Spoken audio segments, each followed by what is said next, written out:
Hello, hello, hello, ladies and gelatins. Welcome to middle of June. Also a Monday. Also continuing this because I still haven't finished. I don't know how much more I have of, it's going to be funny because I don't know and I didn't do the stuff to unlock the second one. So I don't know what'll happen if it turns out there's 10 more minutes. I guess I would just talk until the end and we would just figure it out. Or I would go on the internet and be like, okay, well, how do I unlock the other stuff? And just kind of go from there. We'll find out. We'll find out. Yeah, I know, right? I know. So hello, Kira. Confetti cannon. Yes, and hydrate. He is still slightly too hot. I'm gonna have to wait for that hydrate. I did eat a bunch of strawberries before I started, and strawberries contain a lot of water, so I hope that counts. At least for now. But yeah, no, I thought about doing some prep for this to try to be ready for when inevitably this might end, but I did not have a single moment of non-logistics time, non-life logistics. It is what it is, and it happens sometimes, and it's all gonna be okay. It's all gonna be good. As a matter of fact, things are actually looking like finally some of the stress might actually start to abate a little bit. The thing is though, some of this stress will abate and then there's a different thing that's coming up soon. Cause also probably I will actually be moving soon. So hooray, I'm moving, but also, I'm moving. It's kind of both. It's kind of both because moving, as we all know, it always takes way more time and effort than you think, but at least this time, hopefully I'll be able to stay at the next place much longer, but we'll see. Oh my gosh, I won't give too many details, but so where I'm living right now, they're actually gonna start, already we were I was thinking about moving out beforehand, and then now there's a building apparently that's gonna be built right next to us, and so I'm also very grateful that I'll be leaving before that happens, before it'll be because it is so close to this building. I would never have guessed. When they started putting up stuff, I'm like, oh, it's gonna be a garden or something. No, apparently they're gonna build I have no idea how it will function there. The apartments are gonna be so close to each other. Basically, you could shake hands with your neighbor off the balcony. It's absolutely hilarious. And I'm like, all right, well, I feel really bad for my landlord, but not bad enough to stay, obviously. No, it's okay. It is okay. This is a positive move. This is a positive move. It's just that yeah, no, honestly, mostly it's a good thing. It's just been a really, really long journey of oh, do I have to? Do I want to? Then do I have to? Then do I want to? Then can I? And then maybe I can't. Okay, maybe I can stay a little longer. And then I'm like, okay, I was able to go month to month. And so I'm still on month to month, and now actually probably this time for real. Probably. Oh goodness, it's been a year. Literally 2026 has been the most eventful year of my entire life, and also one of the most stressful, but also one of the most worthwhile, because I wouldn't be going through all this stress if at least partially voluntarily. The problem is you're yeah, I'm gonna do a thing. I'm gonna prepare to do a thing, and then it's the thing requires a lot of attention and logistics and time and effort and money and things and stuff, and it's a whole thing. So, but honestly, it's mostly positive. And but it's also, yeah. No, gosh. No, life would not be easy being a trillionaire because a trillionaire shouldn't exist and because of all of the people you have to step on and destroy to become a trillionaire. It's terrifying. Oh my gosh. I don't know if I haven't seen that particular anime where like you can talk through the windows, but like, yeah, probably, honestly. Pretty much. It's absolutely ridiculous. Yeah, no. Yeah, no, moving, yeah, obviously. Like, if you have, like, a ton of money, moving is super easy. Obviously. Like, that would be super, super easy. But, like, even still, you still have to actually, like... No, actually, because if you have a ton of money, you can hire movers. I cannot hire movers. I did not have a ton of money to hire movers. And the new place... Which, again, I'm still, like... This has been such a whole journey that, like, I'm still not even 100%.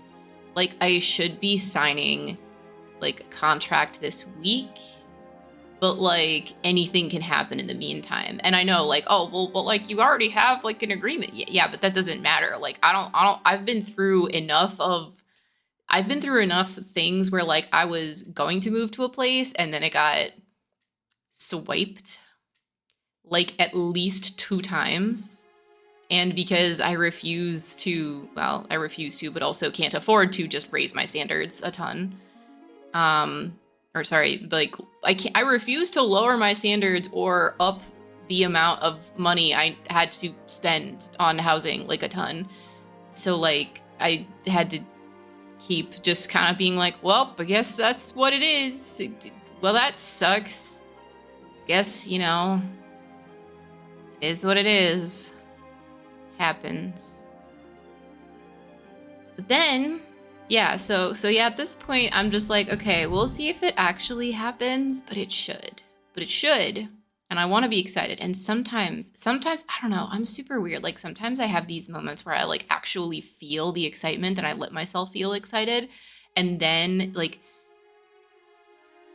maybe even, like, 30 minutes later, maximum, it'll be like, okay, but, like, what if something goes wrong?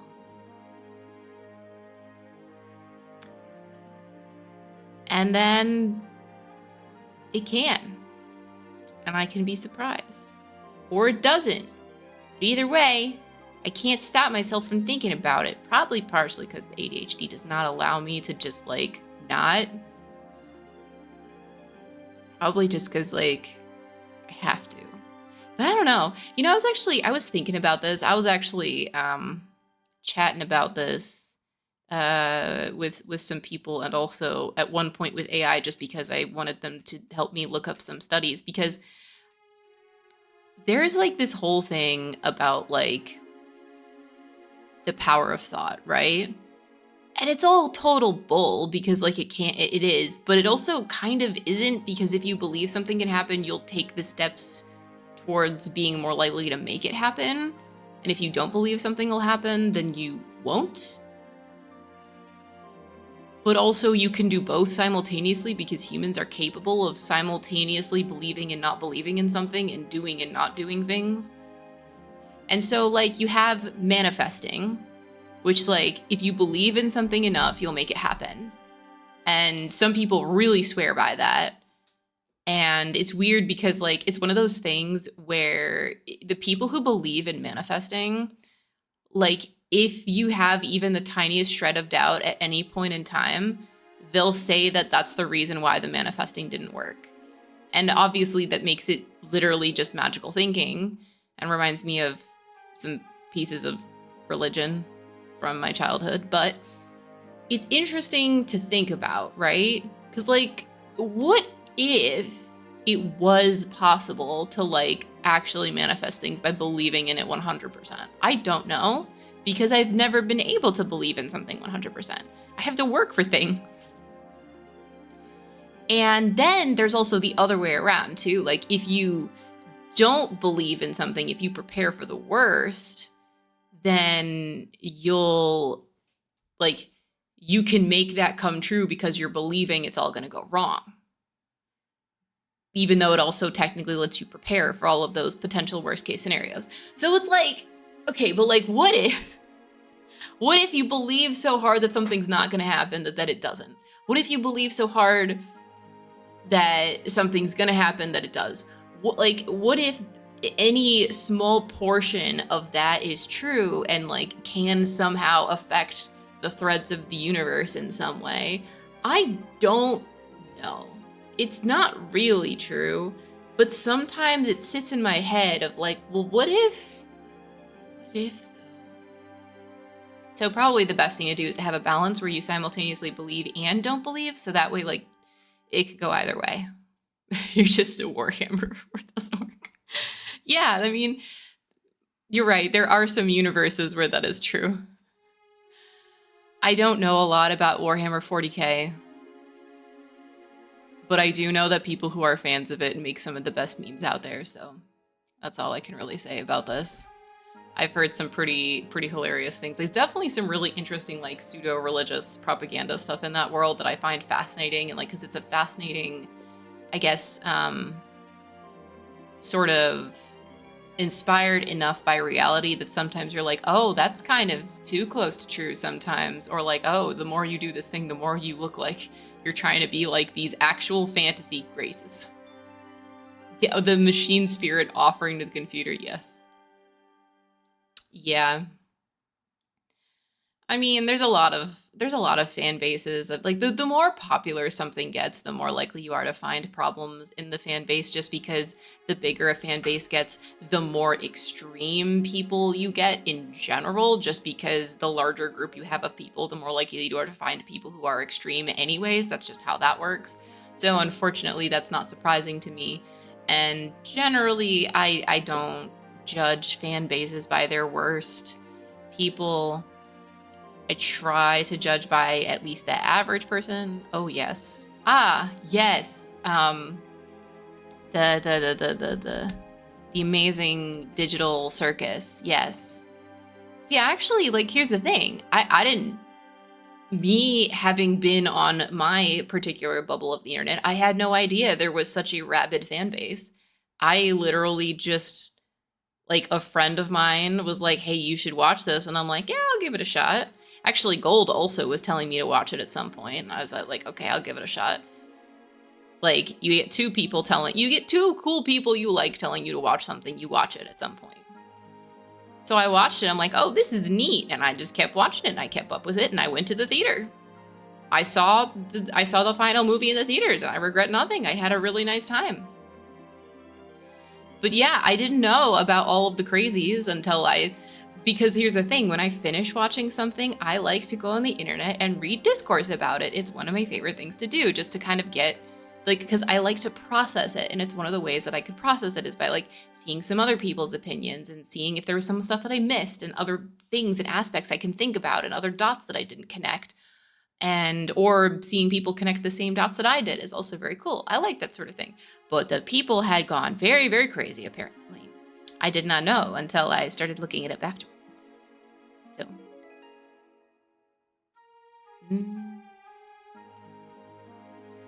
I mean, but it depends on what you do with Warhammer 40k stuff. Like, because even if it's like, oh, this is about like fascism and it leads to these sort of like fascist thoughts, like, to be a fan of it though, like, unless you're identifying with the worst of it, it's kind of like, I don't judge people for being fans of like American Psycho or Joker or Rick and Morty or all these things, because there's a lot of good in a lot of those things. Like, I liked the movie American Psycho. It was also terrifying and horrible. But I also liked it because it was terrifying and horrible, because it was so visceral and well written and confusing in this way. But like, there's people who are fans of it who enjoy the art of it, and then there are people who identify with the characters, and those are the problem fans to me. And like, I don't think it's fair to judge art by people who are identifying with the obvious bad character, because there's a lot of problematic works.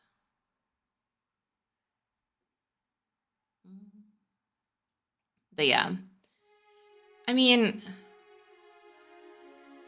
people don't like, I know people who play 40K and I've never, like, I know people who play 40K who don't think like that, who don't use or think about Nazi imagery and stuff like that. Like, there's also a lot of normal people who play that and a lot of normal people who use that. And even if it has it, like, we can, like, you can be upset that, like, it has this imagery and that it puts people towards, like, seeing this and normalizing it. Like, that can be upsetting while also, like, I don't know. You know, actually, this is something I've been thinking about lately, too, because it's not the, like, it's not strictly the separate art from the artist thing. Because it's not really about that. It's more like,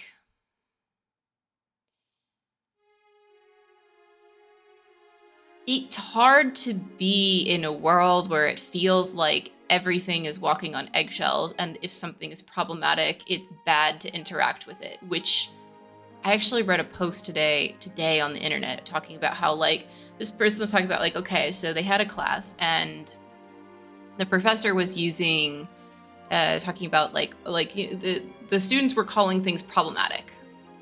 And the professor was like, okay, well, the word problematic doesn't really have any meat to it. It just says, like, there are problems in this. It has problems. That doesn't necessarily even mean that it's, like, a good or bad piece of work. It just means it makes you feel uncomfortable in some way. It's better to, like, identify what it exactly that it is that it's doing. And, like, it's interesting to think about how we interact with art and how there is still so much of this push to, like, okay, well, okay, let's say Warhammer 40K is bad and it's bad to interact with it. But, like, what does it mean? Does it mean that, like, the people who interact with it should feel bad? Does it mean that, like, people shouldn't buy it because, like, voting with your wallet is one of the only ways to have any power in a capitalistic society? Does it mean that we should, like, ban it from places? Does it mean that we should try to shame people for liking it? Like, what is it? Like, that's, I think, the hard part about, like, okay, cool. Like, I can find out that something that, like, I'm not really interacting with is bad. Or I can find out that, like, an artist that is involved with something is bad. But, like, I so rarely know what I'm supposed to do with this information. Because when it comes to, like, personal things, like, for example, like, Harry Potter, like, I fully respect the people who say, hey, let's not spend money on anything that will give money to J.K. Rowling. I'm totally okay with that.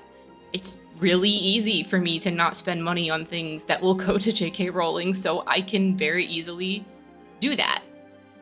But I also know there's a lot of people who like to spend money on that kind of stuff. And it's like, who's gonna be on what side of what side of, like, basically, like, this picket line of, like, how are we collectively going to try to, like, have any kind of power? And it is collectively, because that is literally all we have, because the rich own, like, millions of votes and each of us have one, so you need 1 million people to deal with one rich person, which is, bleh, I hate that. Like, what do you do with the information of finding out something's bad? You can say, okay, well, my friend is upset every time they see me, like, excited about something with Harry Potter, or they really don't want me to buy anything. And I'm like, cool, well, I like this person more than I like Harry Potter. And that's also a personal choice. And I think that's the thing. Like, there's so many sweeping statements made for everything, and it's good and it's important to know where and what thing, like, where exists problems and what the problems are. Like, I'm not upset at all. Actually, this is great timing for this kind of conversation. I'm not upset at Kira for telling me that Warhammer 40K is bad. I'm a little annoyed, not at Kira, just I'm so annoyed with the world because I'm so tired of finding out that everything sucks. Because I need more positivity in the world and in my life, and because it's so easy to find out, like, listen, I love chocolate. Chocolate has problems with, like, slavery and also like stuff, so much other stuff. Eating chocolate can be problematic. Everything can be problematic. And it doesn't mean don't try. And it doesn't mean it doesn't mean don't try, and it doesn't mean don't care. It's just that every single thing, every person is trying their best to make a choice. And it's hard when you have so many more of these isolating and forceful bubbles of pushing people more and more apart for the choices that they've made based on the information that they've had in their lives. Not just information, but based on what they're able to do. But it's also okay and good to want to change people's minds. Like it's who we are as people. So it's complicated, but it's supposed to be complicated. Like, and it's frustrating, and it's really okay that it's frustrating, and it really needs to be acknowledged that it's frustrating, because like, I know people, like I said, I know a lot of people who really love 40K, and if they found out that it was like legitimately problematic, they would have to like look it up and do their own research and stuff, because it doesn't mean, they don't have to do that because we have to make sure Kira's not wrong, but because information can't just be one slap to the face of actually you're bad for liking this thing, which is how it feels, even if it's not what you're saying. It's how it feels. So I never really know exactly what to do whenever I find out something that I like can suck. And this isn't one of those cases. But it gives me the space to like take a step back and be like, okay, but like, what if I did like 40K? What if I knew anything about it? Right? How would I feel?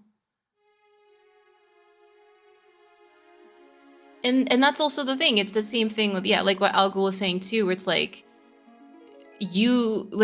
there are a lot of people who don't see it this way with the fascism stuff in there. They see the fascism as specifically like a dark parody, or just like, hey, this is what would happen if it gets so much worse.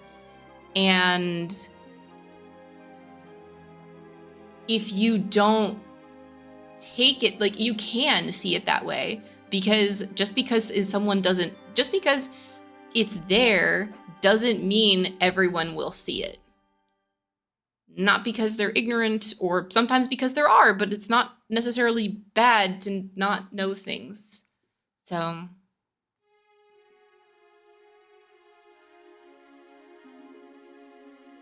yeah. I mean, the fact is, if people start actually taking, like, then that's what it should do. Like, when you have 40K and you have people who decide to actually take it to Nazi imagery level, you punish them in real life for doing their real life bad thing. And if too much of the time, it's also like this. Like, if you have, like, there's this story, like, if you have a bar and there's one guy who, like, has a Nazi tattoo, but, like, he's cool, he doesn't, like, do anything, but, like, you know, he's just a guy, he's just there. But, like, once you just kind of allow that, you start getting more of that, and then very quickly you become a Nazi bar. You become the bar that allows Nazis. And that's the same thing with something like 40K. It's like, yes, if the community isn't taking the effort to oust people who take it to this degree, then they're also enabling it, and that's bad. But that's bad in real life. Like, that's bad not just because it's 40K, and even if like, oh, but it's easier because it's 40K, it's like, okay, but like, that means it's easier because it's 40K because of the community, not at like, which that's the bad part. Like, there are like games like Wolfenstein literally use Nazi imagery, and yeah, the game is about killing Nazis. It's the exact opposite of a pro-Nazi piece, but like, it's just sort of one of those, like, yeah, the use of Nazi imagery, it's very context, and it's very community context. So, but then it's like, okay, but we can't judge people based on the worst fans. But you can judge based on the average fans, and more importantly, based on what is being like publicly allowed and what people aren't getting rid of and what people aren't shaming. So, yeah, like, it was, like, I don't know anything about the story. It could have been some local event very easily. It could have been all these things, and I don't know. And that's the thing, is like everything demands context. And yeah, small bads are also bad, not just like, oh, it's a small bad, so it's okay, but like it's not okay. So it depends on how people reacted to it, like what happens, and like, yeah. It's complicated. And again, it's supposed to be.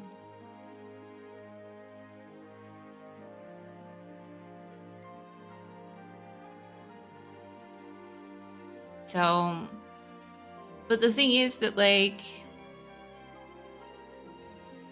it's fully 100% okay to be like, all right, cool. Well, now that I know all this stuff about 40K, like, for me, it's like, oh, cool. I'll just continue to never get into 40K. And that's fine. I can have an extra reason to not do that.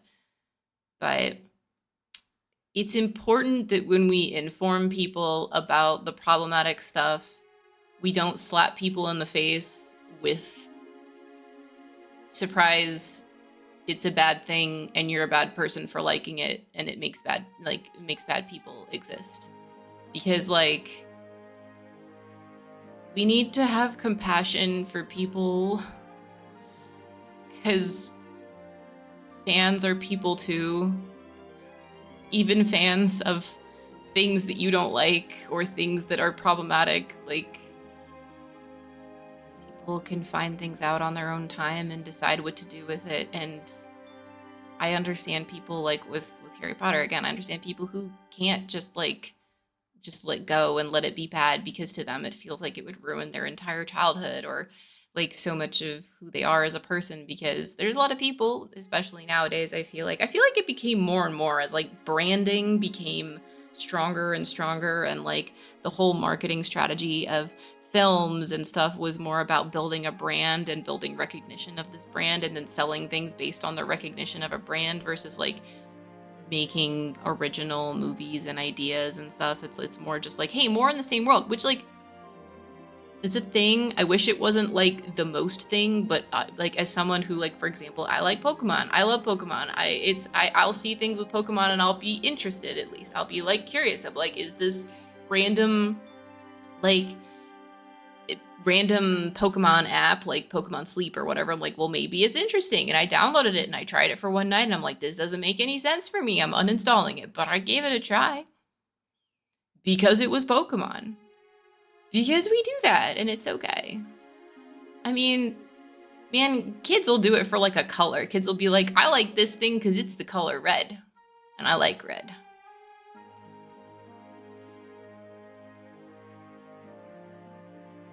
Romanticization of fandom is dangerous. Well, yeah, but that's the thing. Like, it's a social structure and it's a social thing, and you should deal with it like individually.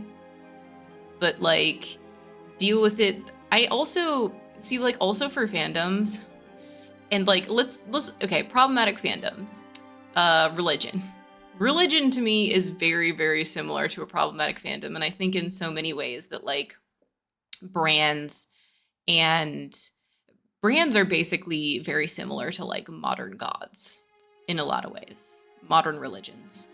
It's not always your whole life, and you can be very polytheistic in this way where you can like multiple of these fandoms, and how intense you get into it, and people being like, oh, well, this person knows more, or this person's more into it than others, and that makes them better at this thing, which makes them a better person. Like, yeah, it's, yeah, brand-centered religions. And so that's why, like, I'll probably deal with it the very similar way I deal with that, where, like, for me, there's a lot of religions where I'm like, sorry, but like the average of people associated with this religion is generally pretty bad. So if someone says, hey, I'm this flavor of religion that is associated with my childhood, it would be like, oh, I'm going to be instantly cautious of you. But also, it's just cautious. It's not, I don't hate them instantly. I'm just going to be like, I'm going to be cautious because I don't know what that means to you. And I want to find out what this means to you and how you treat it before I instantly judge you. And you know what? We can do the same thing with 40K fans. We can be like, okay, well, now that I know that there are some problematic things with this, or I'll be honest, even like Rick and Morty fans, because again, I liked Rick and Morty for a while. And then I also saw some of the people who got very into it who the commonality between them, I realized I'm like, oh no, I don't enjoy this. But also like there were some parts of Rick and Morty that I like hated from the very beginning. Like there's something about it just gave me like a kind of like, sometimes I just got this really gross feeling about it. And it's not like, oh, I know something, but it's just like something just wasn't for me. Hello, Irony. Yes, exactly. Yeah, no, so like it's funny because like this is like I'm playing the bonus content of the post game, but also I'm just having a good chat right now, so I got really deep into that, and now we're gonna doing that for a while. But yeah, it's the thing. It's like, yeah. So I'm gonna do that same thing. It's also with like hardcore Harry Potter fans. I'll be a little bit cautious. Like, okay, are we aware of the J.K. Rowling thing? How are we treating that? How do we handle that? But I'm not gonna instantly like be like, oh, well, actually, wow, I can't believe you're a Harry Potter fan. Why would you do that? Because like you don't go up to people who who are religious, even if you're very anti-religion. Like I personally am. I'm not gonna go up to people like, wow, you're religious. You know that's bad, right? Like you can't do that.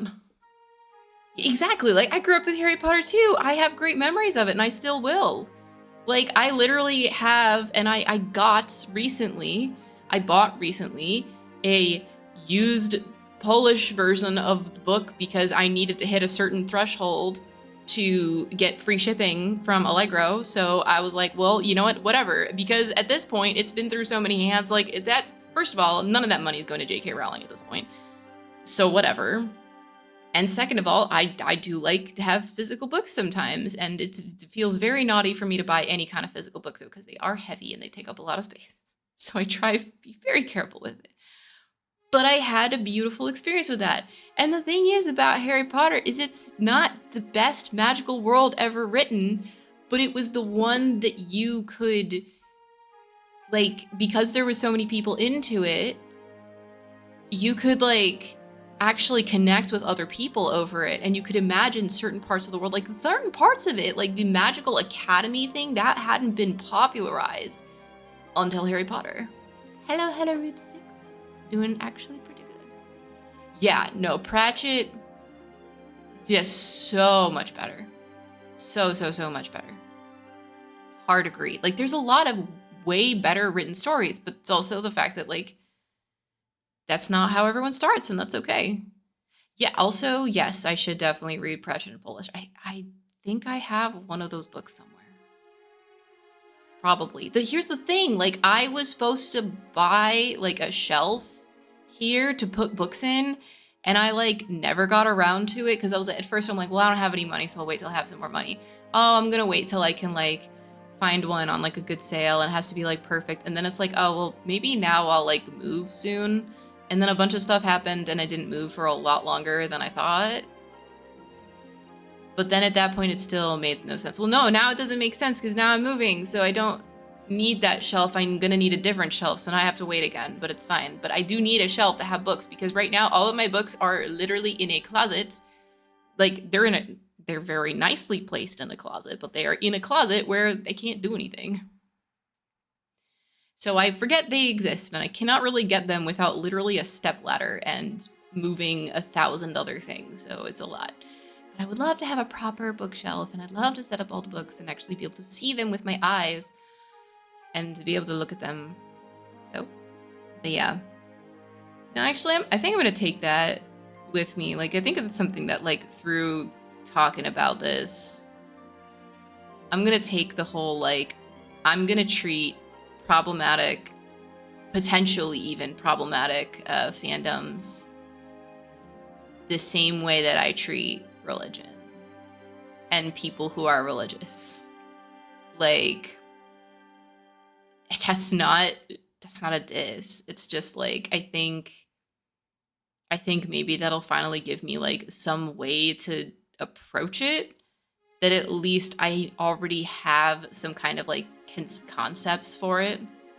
Because like even for example, Christianity, like that's a fandom where like I can get behind a lot of the things in there. So like again, I would still I would still say like, yeah, I'm a Harry Potter. Like I like Harry Potter. I'm still a fan, right?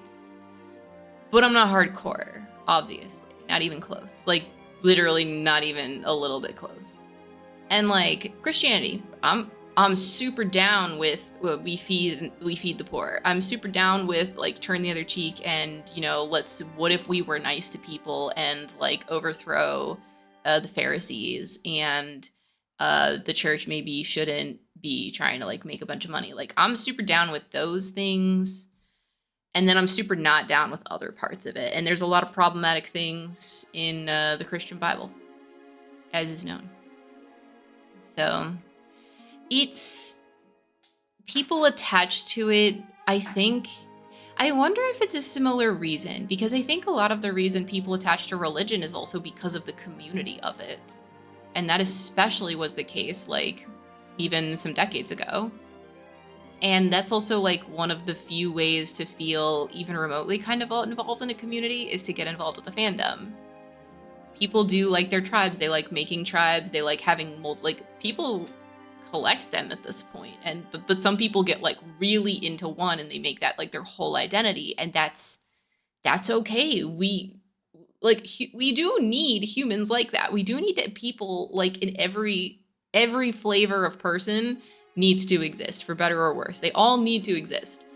The problem is like we can't be making the entire world just for like one or two types of people, and that's like kind of why everyone's mad like all the time, because the world is made for a very small subset of people.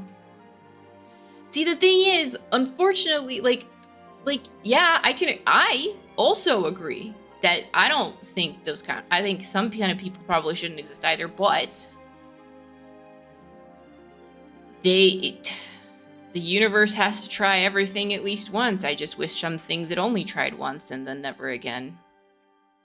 And I can hate many things, and hating some of those things is also being a type of person, so. Yeah, I also am not generally, I generally also don't get along with people who pick one thing and love only the one thing. But, like, that's also just because that's not my cup of tea, because I really, really love being into, like, being a jack of all trades, being a dilettante, being into as much of things and seeing how they all, like, connect together. Like, that's my thing.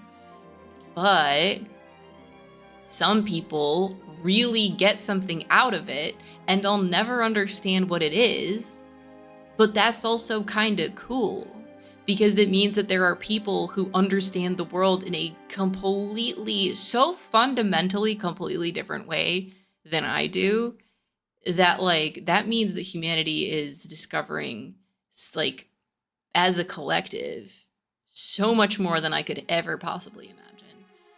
Because I can't, and ever so much more than so many people I know could imagine. So I guess there's the positivity spin on it, because yes, of course, I make sweeping statements, and it's really easy to say edge cases, and I do the same thing. I love being pedantic and being like, well, actually, edge cases. Well, actually, there are bad things out there.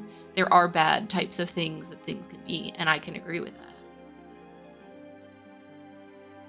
But that's why I'm talking in this whole, like, literally, like, 40-minute yapping session instead of just saying one sentence and being able to be complete. It's just like, everything is good. You just can't. You can't sum up anything about the human experience in one sentence, other than, I don't even know, because you'd be like, things are different, because even then, but sometimes things are the same. Wow, crazy. Like, every single thing that exists has an opposite. And I bet someone who's listening to this right now or in the future will be like, well, actually, there is at least one thing that doesn't have an opposite. And I'm gonna be like, amazing. I love it. Yeah. No, honestly. Yeah, it's funny because like I can say I'm a gamer, but a hardcore gamer, like the word doesn't mean anything anymore, but even then I'm more than happy to be the kind of person I'm like, guys, I play on easy mode sometimes. I play on easy mode actually a lot of the time because I don't have a lot of time, and sometimes I'm like, I don't like this combat system very much. It's okay, but I want to see what happens in the story, so I'm gonna do that. Or like, I have a 3DS. It's actually a 2DS, but you know what I mean. And it's hella homebrew jailbroken because that's like the only way to really properly appreciate the older console. And so because of that, it has the ability to like just put cheats on it. And it's like, oh, but like cheating to play a game is bad. I'm like, well, it depends. Because first of all, when I played Morrowind as a kid, like honestly, I never beat that game. Not even close. But I did play with the cheats. But I was just exploring what a game world is. And I had so much fun, like maxing out my money and then going and creating like a single deadly sniper laser spell, and also a spell that killed absolutely everything, and also made my jump speed so high that I was stuck in the air for an hour.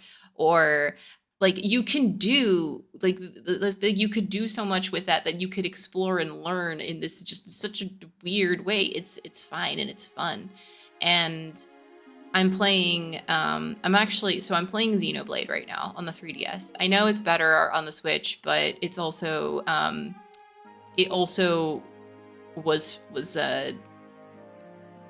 available on 2DS without having to spend more money on the Switch. So I decided to go this route. And some parts of it are great. Some parts of the story, I'm like, I don't think this aged very well. Not in a like it's bad, but in a like it's like, oh, it's kind of, I've seen this thing before. I feel like people who have taken inspiration from Xenoblade have done a similar thing enough times that I feel like I've seen it. Kind of like why like Friends, while like the show, like while people have a lot of nostalgia for it, if me who's never seen Friends goes back and watch it, I probably wouldn't like it very much because of like, oh, I've seen all of these tropes, I've seen all of these things before, because of so many things that built off of it, that like it makes it basically like it's kind of just a rehashing, or why Seinfeld isn't funny anymore, because it really was. At the time, it was one of the funniest things. And then a bunch of people took inspiration from that and took it even further. And they took the same kind of like feel and vibe from it that if you go back, you're just like, oh, this is kind of like a slightly worse version of it because it was the first one. Hello to Hero 2. Welcome. And so, where were they?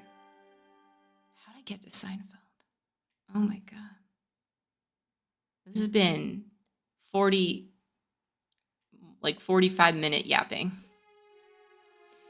I love it. This is why I stream, I guess, accidentally. Confetti cannon for 45 minutes of yapping. Right, cheating. I'm playing Xenoblade. So I'm cheating in Xenoblade. What did I do? I specifically went in, looked at the cheats, and I saw the one that lets me run at 2x speed, and I'm like, oh, thank God, because these areas are huge and massive, and it was part of what made it fun back in the day. But for me, I'm like, I don't want to take half an hour to get from point A to point B. I want to get to point B so I can see what else is going on with the story. I don't want to play the story for 80 hours. I would like to play it for 60 hours. If those 60 hours can be more just going to the other side of the map faster. And like, there is an easy mode in Xenoblade, but it's on like the Switch only or something, or I don't know. I don't remember. There's like a way to do an easy mode, but it's not on the 3DS. So I'm like, I wonder if I can implement my own version of easy mode. And I'm trying to figure it out, but at least I can do 2 times speed, and it doesn't make the game easier, but it does let me get to point B faster. Which makes me feel better.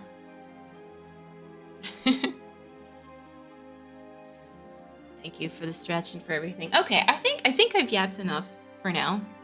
We'll see. But I think it's a good start. I think it's a good start, and I think I got a lot of feelings out, which is good. I hope this session of me like deciding my own opinions on things in real time maybe also gave other people the space to also develop their own opinions about stuff too. Also, yeah, no, yo, I can't believe they're remaking Ocarina of Time, like, again. It looks phenomenal, but I'm also surprised they're remaking it again. But I'm also curious, like, what else they might, like, add to it or do stuff with it. It's just, yeah. Good stuff. Civilization tech trees about history. Oh. Well, I mean, I still like Civ 6, so what can I say? But yes, progress is not linear. Because life isn't really linear. It's just kind of...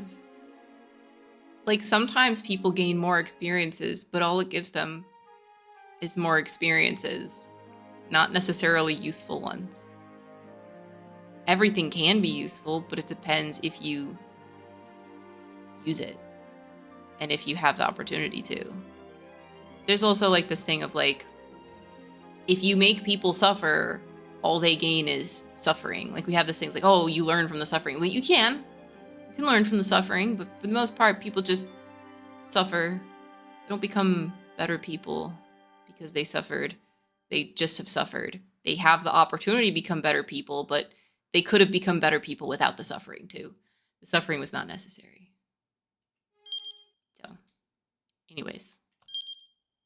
Anyways, back to Kanan. Let's see. Okay, let's see.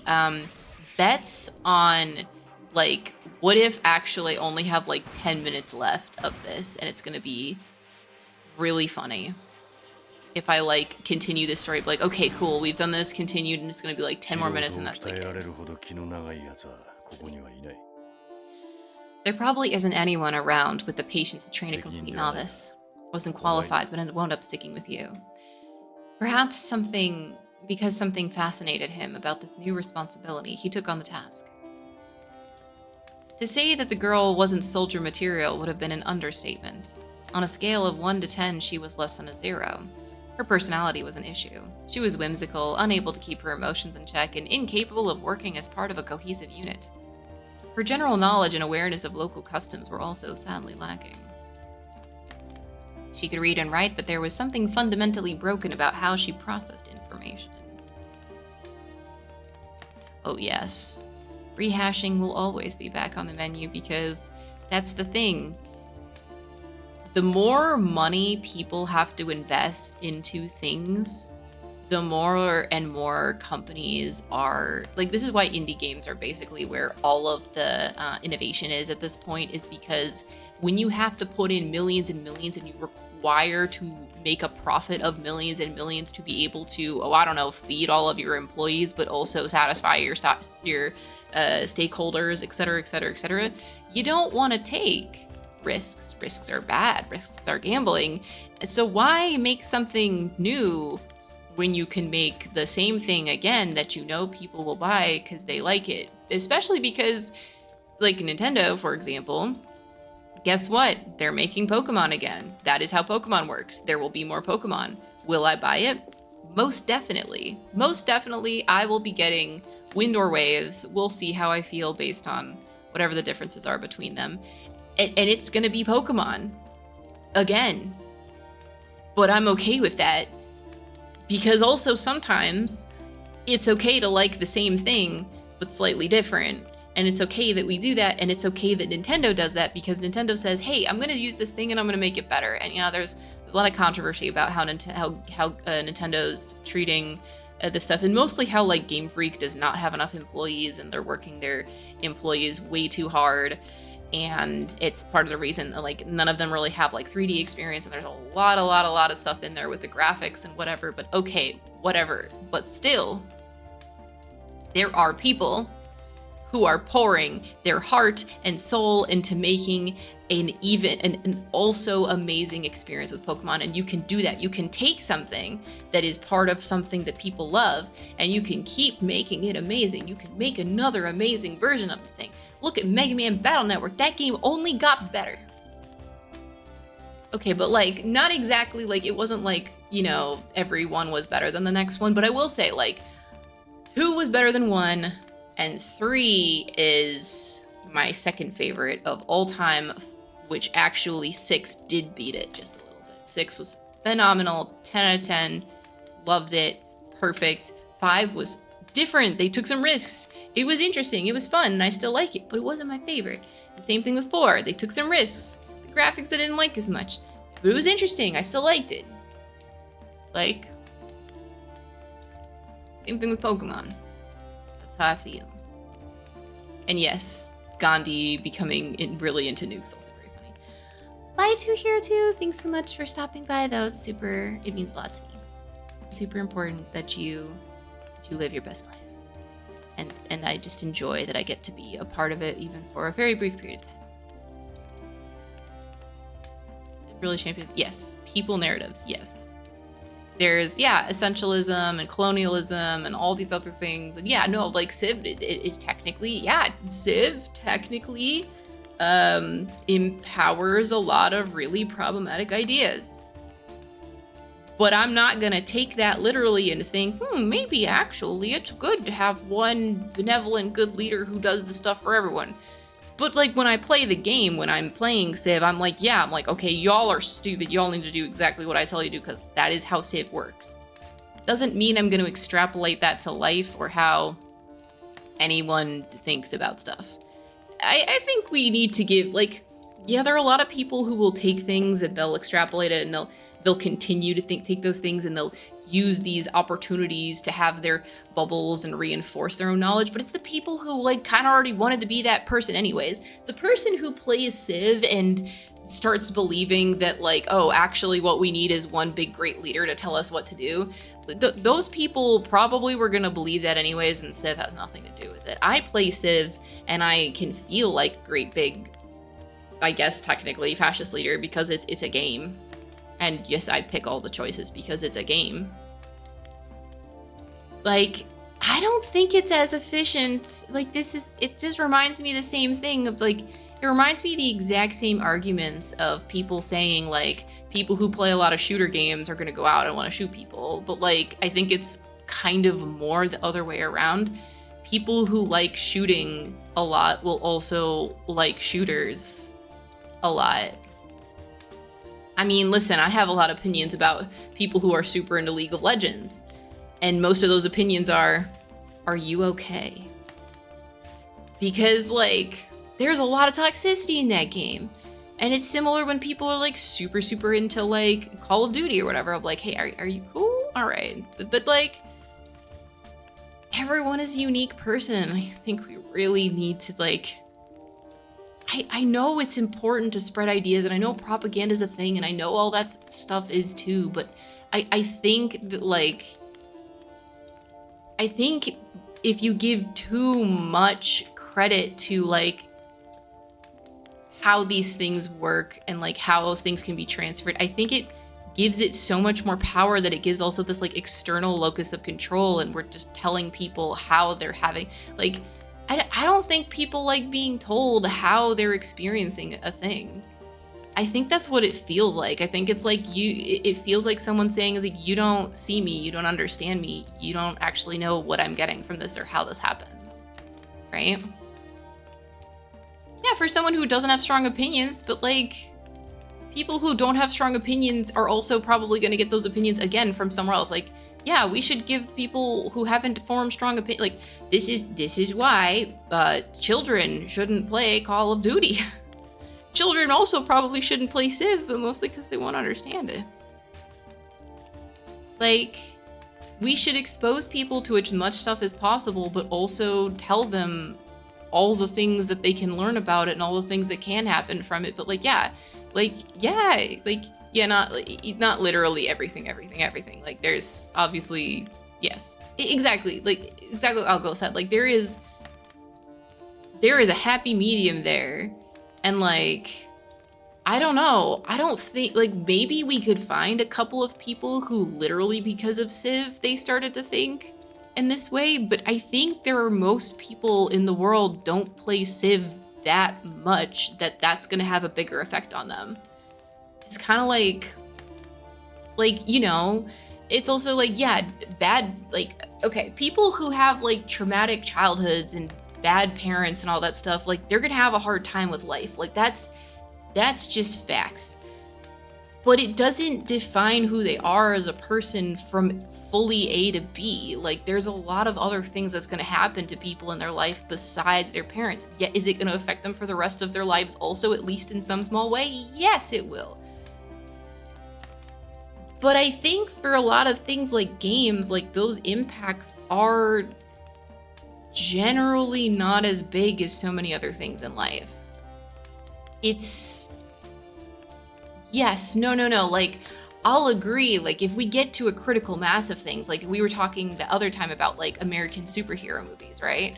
About how like so many of the movies in the US are, especially any movie that has the US military even a little bit, has to be approved by the US military and is always pro-military, always pro-US military, every single time. It has to be, because that is how that works. And if you always have these kind of stories in the culture, like, if you have enough of it in enough of the media, you make a culture. And that I'll agree with 100%, which is why when we see these things, we should point them out to be like, hey, actually, have you noticed, have you noticed that Hollywood is still misogynistic? But if you look back a few decades ago, it was so much worse. Like, not saying like, oh, yay, it's better. I'm saying like we could just talk about how like, hey, Hollywood especially used to be like super duper misogynistic, and just like a whole bunch of things in the way that like characters and women are written as like not really full characters. That's a problem, and it's a problem to be exposed to so many examples of that. That is a problem because that's a culture issue. It's never gonna be one thing. Is this one thing unique? Is this one thing an outlier? Or is it a part of this whole? And the answer is, it's always going to be a little bit of both, but like, it's like, if something's really bad, but it's also more of an outlier than it isn't, then we'll deal with that on a case-by-case basis, right? But like, we should probably deal with still like big cultural things by continuing to do what we're doing, which is like pointing out and being like, hey, did you guys notice that like things are still kind of, media is still kind of misogynistic, unfortunately? Yeah, it is. And like, it's not okay, but like, it is? I don't know. Doesn't mean I'm not going to enjoy media, even those superhero movies. Yeah. Body cam footage is so weird to watch, honestly. Because, like, you get, yeah, exactly, you get so many things of both sides. But, like, yeah.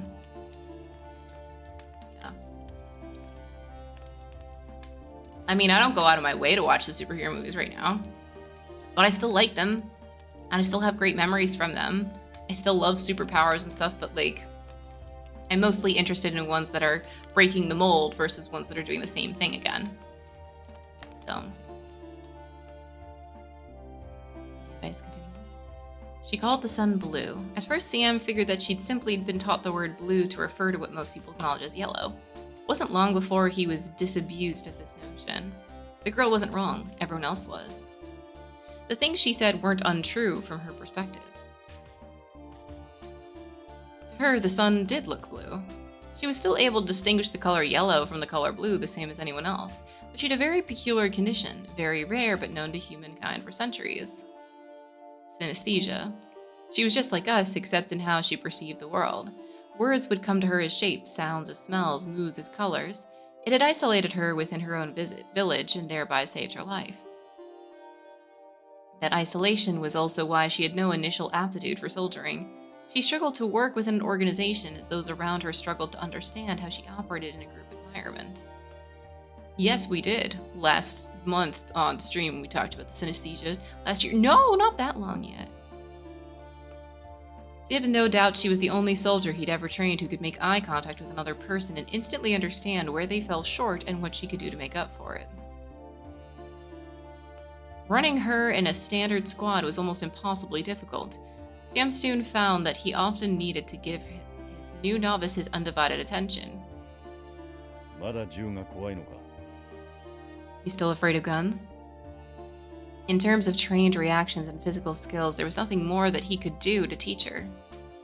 She'd mastered shooting and all the fundamentals of his standard physical training. She's so small, and yet she was still an astoundingly timid girl.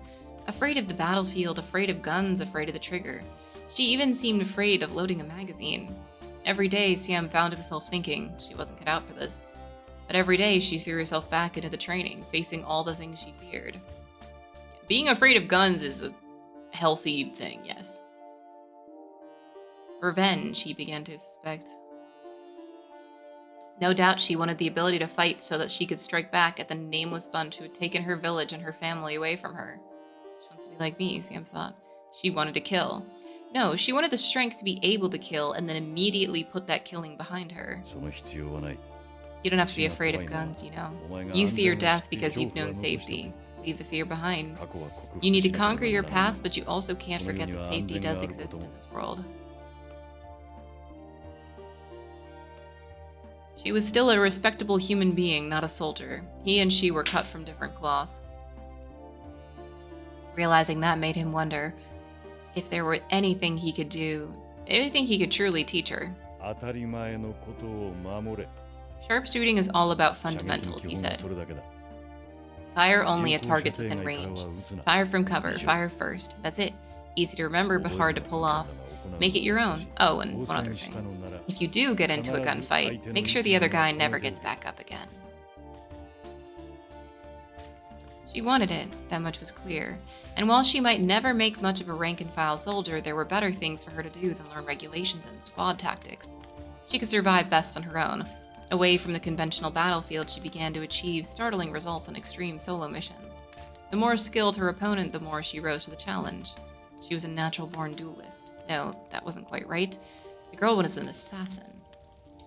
Sam had to admit she'd improved each and every day. The almost daily change of pace was too good for him. Was good for him too, as a teacher. The only problem was the source of her motivation. Still thinking about revenge, aren't you? She fell into her typical sullen silence, a scolded child unwilling to tell a lie. Inwardly, Sam acknowledged his misstep in judgment.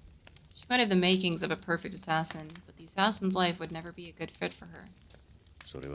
Good, he said. Hold on to your vengeance.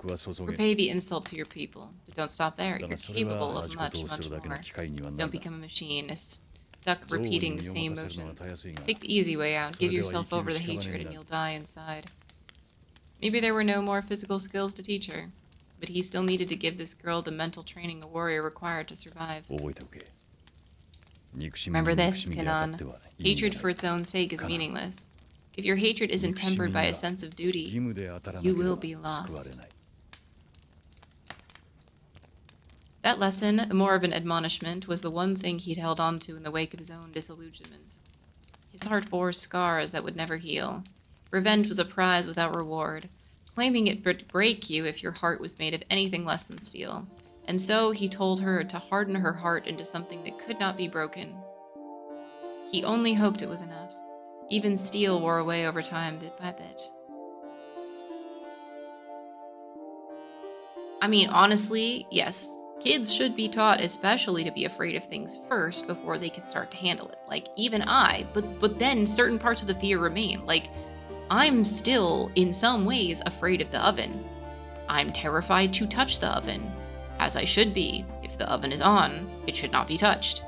This is good. This is good and healthy fear, and a lot of fear is good and healthy and should stay this way. It's just, what do you do with it? you also then learn to utilize it and go past it when you need to. Like, I need to put something in the oven. Great, I'm gonna put on the gloves of anti-hot hands, anti-burn myself. Hooray, now I can put things in the oven. And I had to like always, like, I would see my mom like grab like a towel and pull something out, and I'm like, how do you do that? That's crazy. And I would want these big old mitts. I still prefer the big old mitts, but currently I only have one, so every once in a while I'll do one mitt and one towel. So I've learned how to do it at least. I've burnt myself. A lot of things and it's terrible and sucks, and it should be. But yeah. Yes, I am also afraid of heights. I know it's irrational, and I know that I'm also afraid of roller coasters, and I know it's irrational, but I also just don't like it. It's not worth it. It's just not worth it. For me, I don't need anything that comes from heights. I don't gain anything. I like to have this fear because I feel like it gives me the gift of being able to avoid something that could actually hurt me. So I'll keep it. I'll keep my fear of heights. Thank you very much. I have nothing to gain from losing it.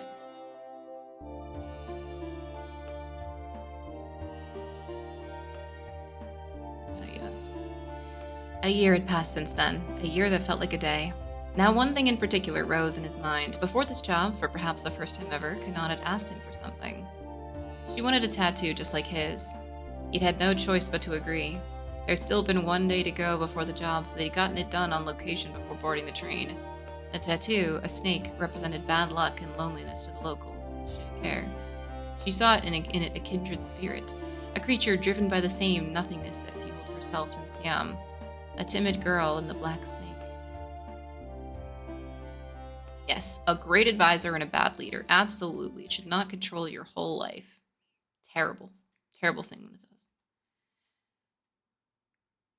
If he gave himself over to sentiment, he might have said that the black snake looked somewhat uncomfortable there, coiled on this arm of a girl bent on survival.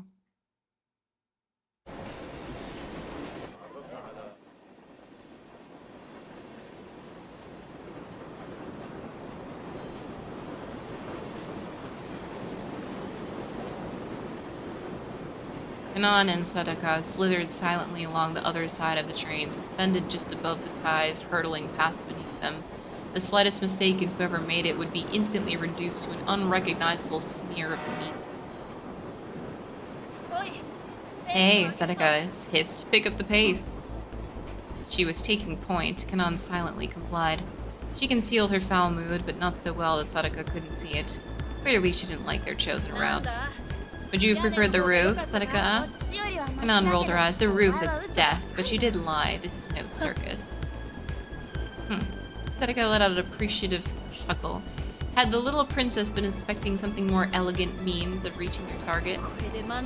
This doesn't suit you. I guess you'll just have to play King Kong next. You like the Empire State Building, yeah? I don't know what you're talking about, Kanan said, but you're making fun of me, aren't you? Of course, shooting the breeze like this is so delightful. Normal small talk is just a bother, but when you can mouth off in a situation like this, you'll never be bored. Kanan furrowed her brow. She might not ever find it in herself to like Sadaka, but it did seem that they shared a very quirky sense of humor. The doors of the freight car were shut with combination locks.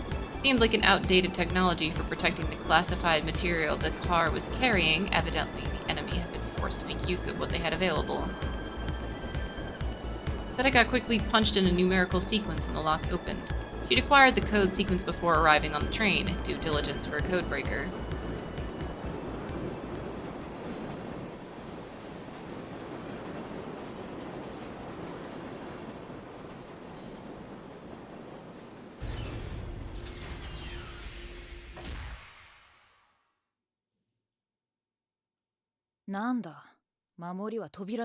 What, that's their security? Sadaka said as they stepped into the car. I was expecting a crowd inside. Either they're really confident or complete idiots. The break-in had been disappointingly easy. They surveyed the freight car's interior, still anticipating a further challenge.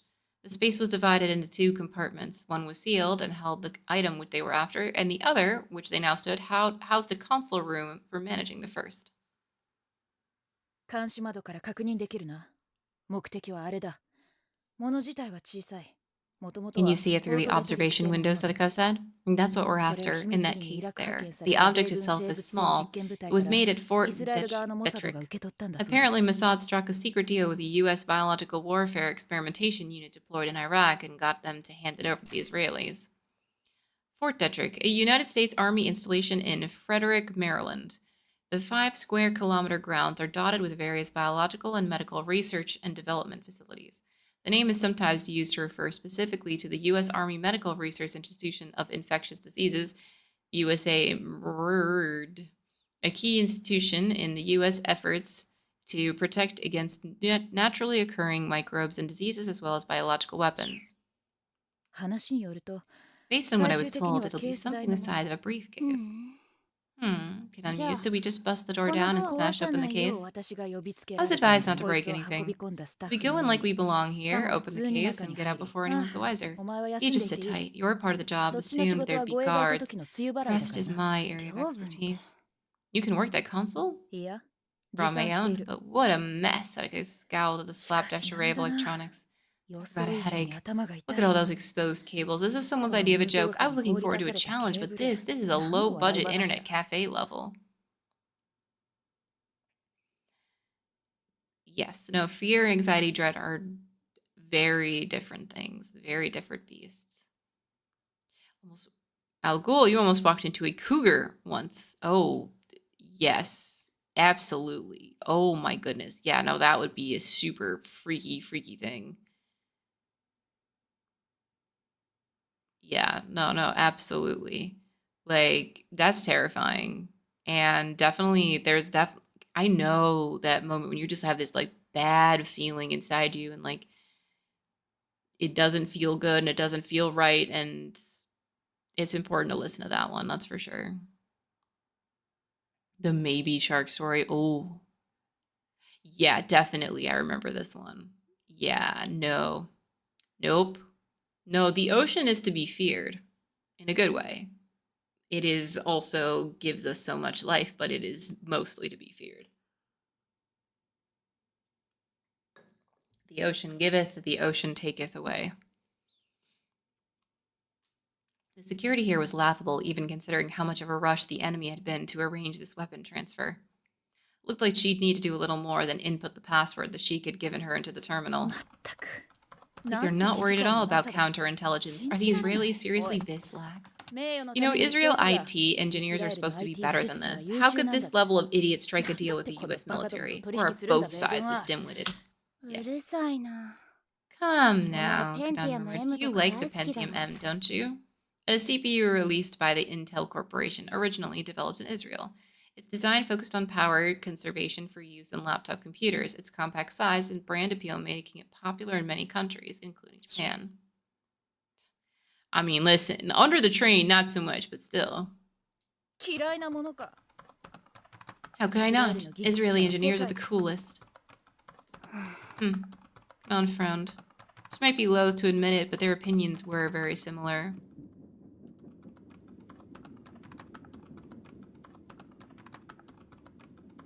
PC booted up. Sadako logged into the terminal and entered the password. She worked with a skill and alacrity that would have made any codebreaker proud. By the time you get to the hacking stage, the job is practically over, she said. The days of having to decrypt things on site are largely in the past. Quite frankly, there's no better way to break through security than social hacking. Social hacking? What is that? It's sort of like detective work. Getting information in ways other than relying on computer know-how and programming techniques. Nobody knows more about the security of a site than the people responsible for it. So you negotiate with them, run surveillance on them, even root through their trash. There were only 3 people involved with security on this job, so it was a breeze. Normally, for something with this level of secrecy, I'd need keys from 10 or more people, and hey, let me have one of those sugar things. I need something to put in my mouth. Cont frowned, but handed her a sugar stick.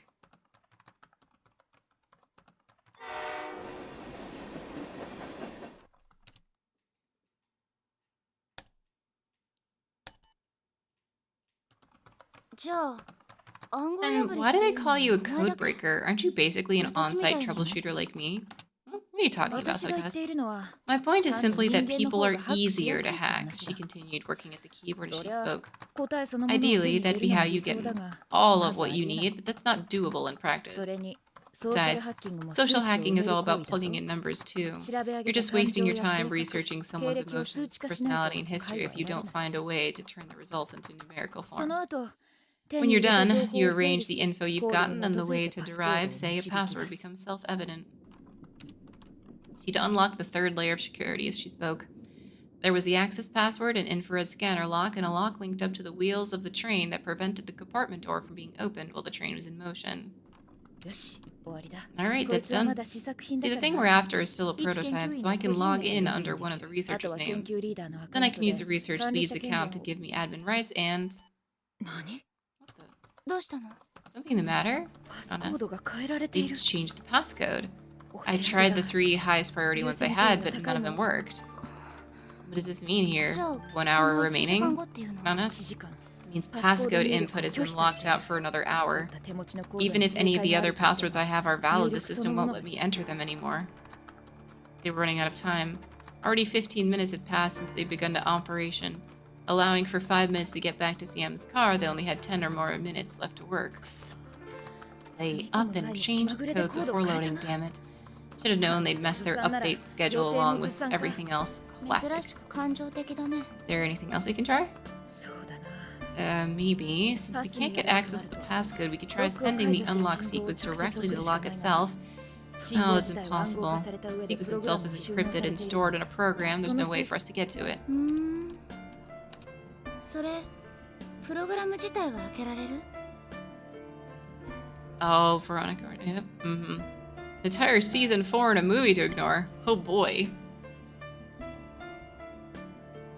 Yeah, I like people info dumping, honestly. I enjoy it. Can unremembered, can you open the program itself? I can, but there wouldn't be any points. Humor me, I'm curious. Switch places with me real quick. わかったか。 Didn't you get it? You can't get the sequence from the string of numbers in there. Well, that would be days of work and... ああ、信号ってきっとこれだ。 This must be the sequence here, Kanan said. 189A C455 58E5AE 88これで I'm not reading that. Give that a try. だと。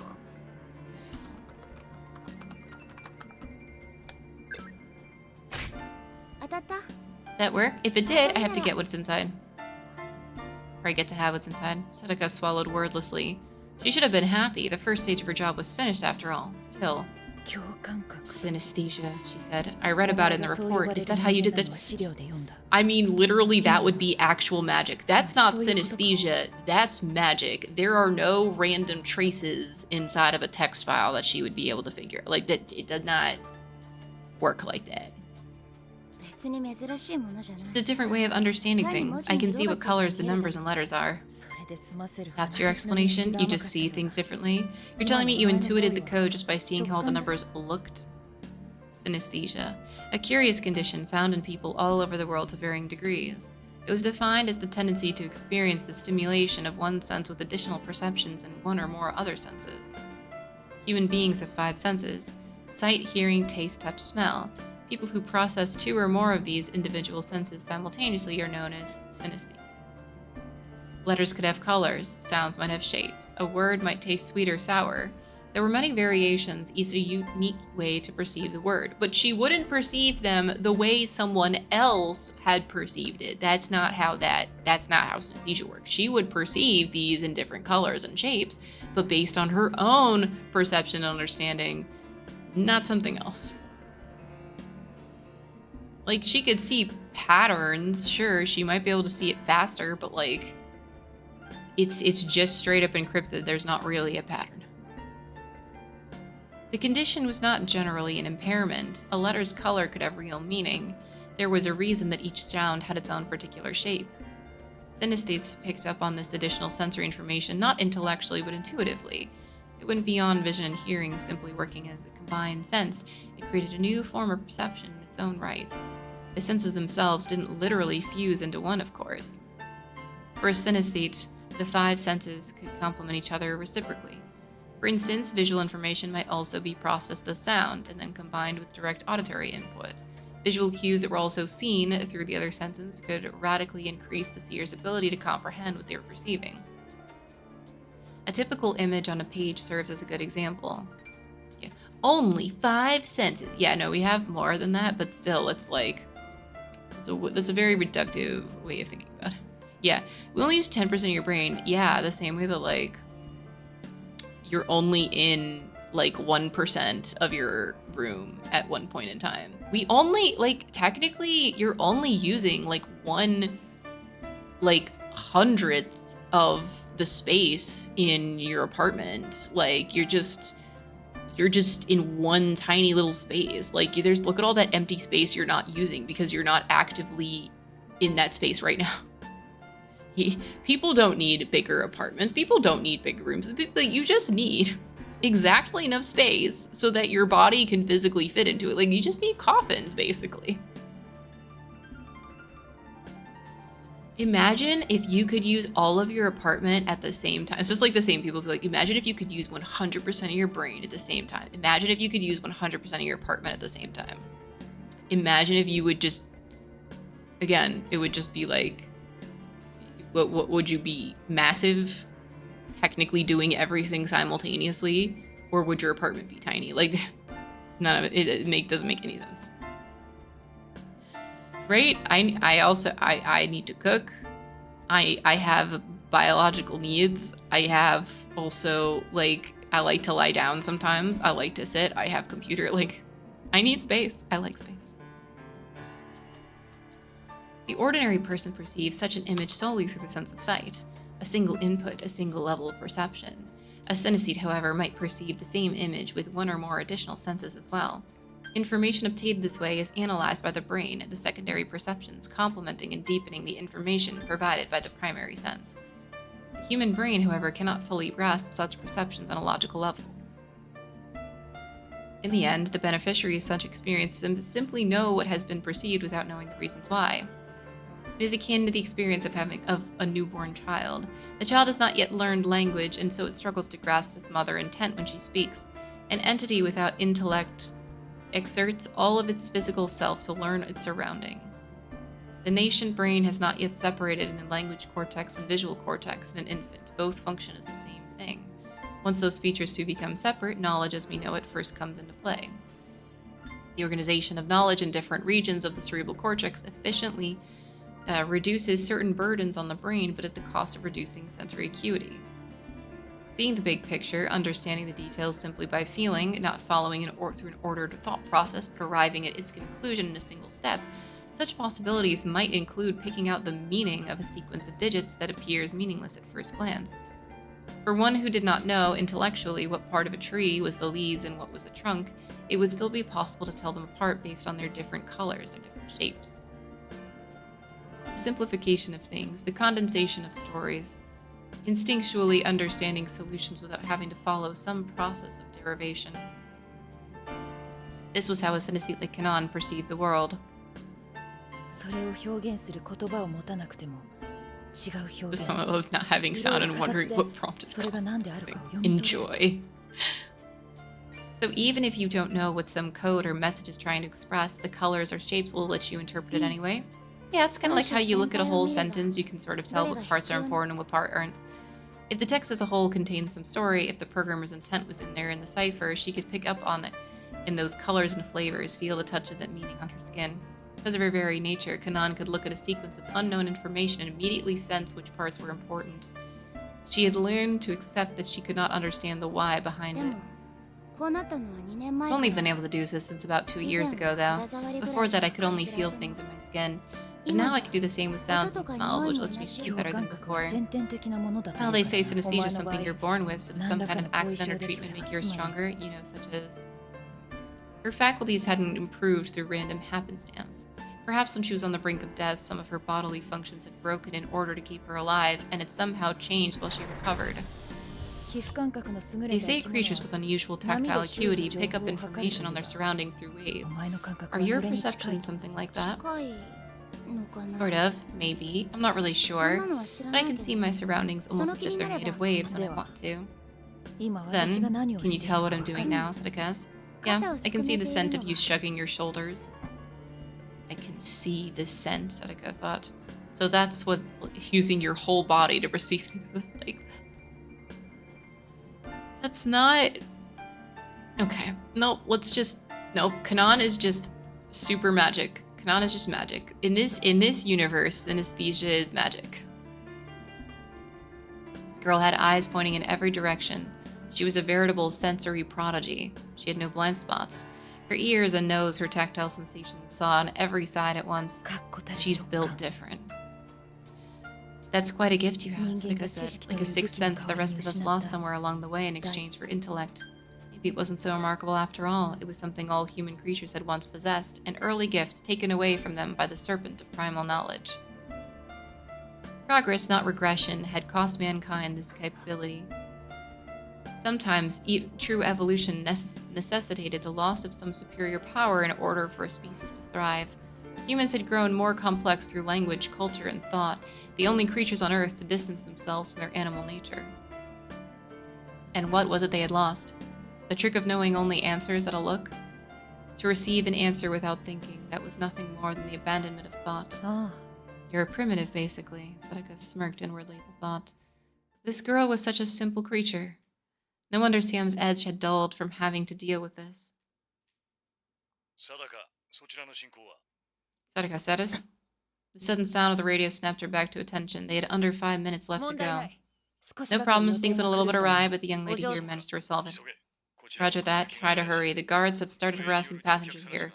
Something about a spy. You've got 2 minutes tops. Same as ever then. We'll be back before the firing squad lines up.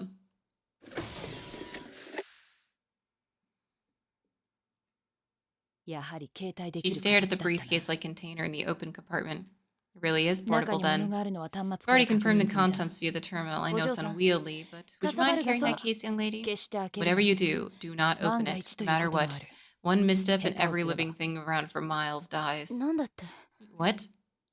Sam, I forgot to ask, what are we acquiring here? One of the smallest, most sinister weapons in the world. There was a brief silence, but Kanan already knew what his words implied. A chill ran up her spine. She could feel the latent threat before her now. This is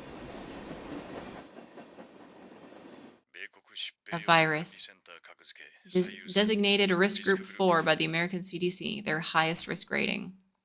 Abbreviation of the Centers for Disease Control and Prevention, a multidisciplinary research institution under the jurisdiction of the United States Department of Health and Human Services. Headquartered in Atlanta, Georgia, it is known as one of the world's foremost organizations in the field of virus infective agent research. Man, remember when America was mostly known for its extensive and amazing research?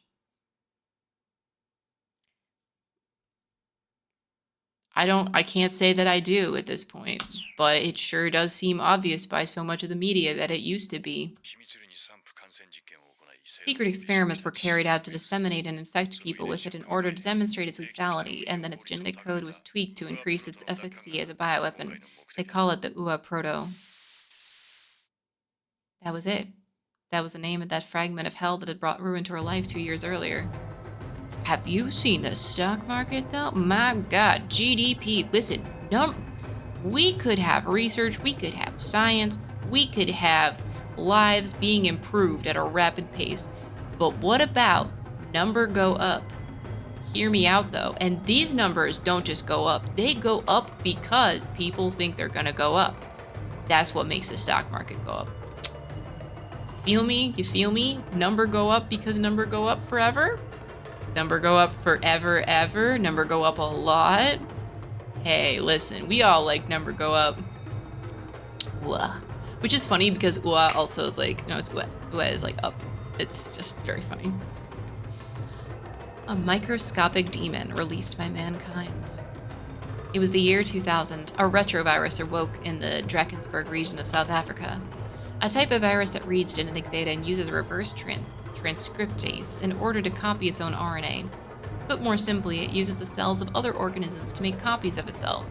Because the retrovirus genome is made of RNA, retroviruses are thought to be more unstable and prone to sudden mutations than DNA viruses. Drakensberg, a mountain range in South Africa that takes its name from the Afrikaans word for the Mountains of Dragons. A part of the range forms the national border of the Kingdom of Lesotho.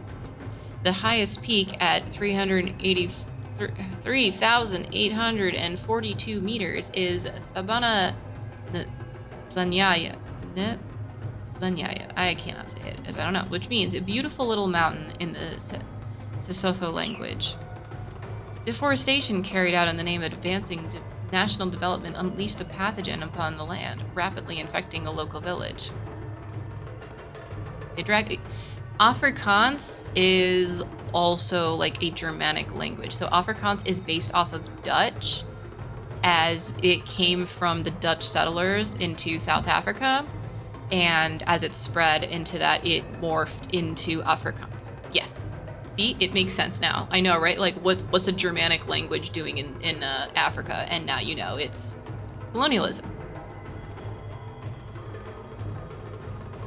The virus's combination of a high lethality rate and a high infection rate wiped out the entire village in a matter of days.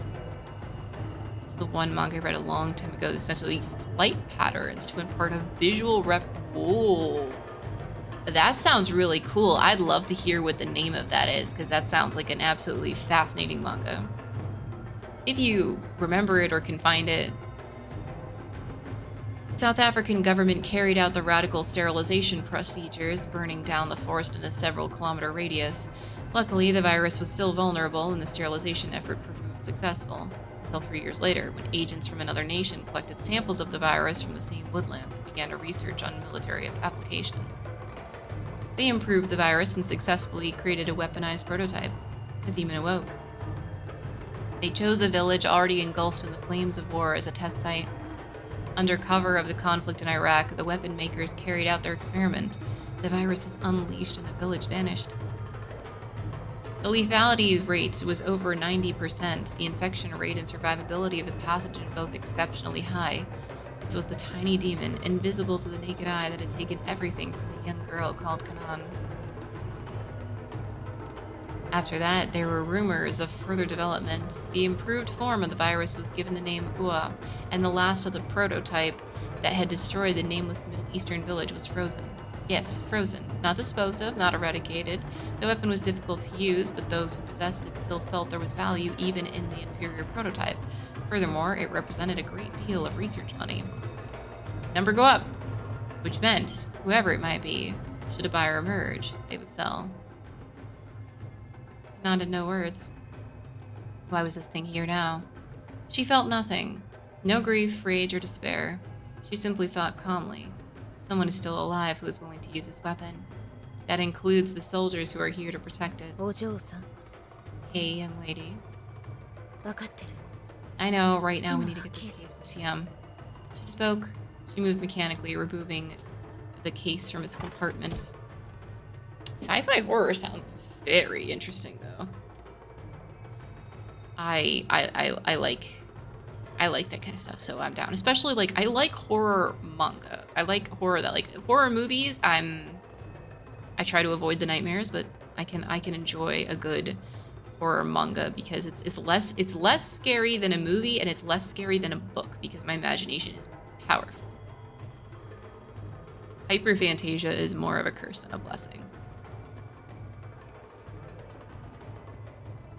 Whatever free will she'd possessed a moment before had vanished. Sadako watched her, satisfied. Then both girls stiffened with alarm. A message appeared on the monitor. Case connection broken. Security breach possible. If this connection is unresolved after 60 seconds, alert broadcast will commence. You didn't disable the alarms? Kanan snarled. Complain later. We'll never get it reconnected in time. Call CM now. The call was brief and the conclusion was clear. The parameters of the job had changed.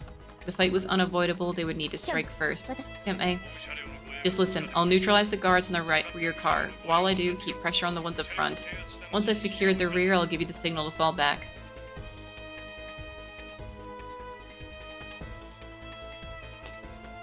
I mean, I think it's just like the old capital of like Thailand or something. It's like it was part of the story. The reason why, like, the name is related to Thailand, though. Like, they have very interesting backstories for these characters.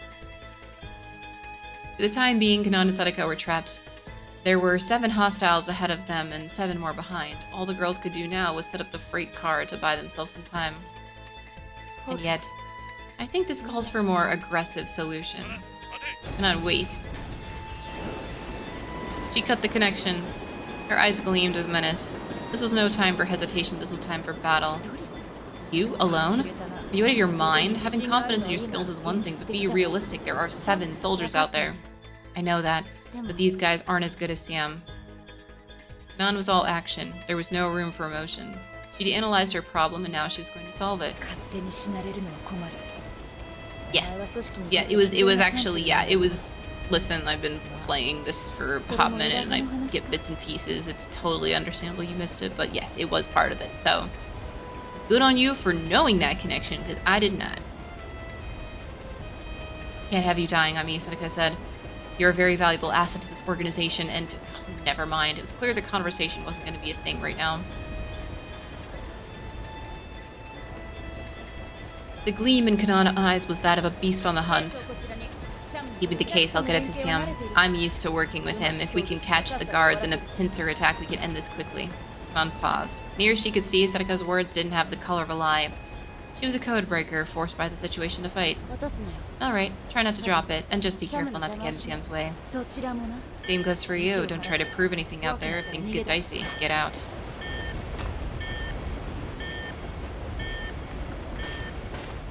She could smell combat. The sound of the wheels and the color of the wind were now both a frigid blue. Honestly, Kanan murmured to herself, it was going to come to this. Why did we even need for her? What did we even need her for anyways? Seneca's color bothered her far more than that of the forthcoming slaughter.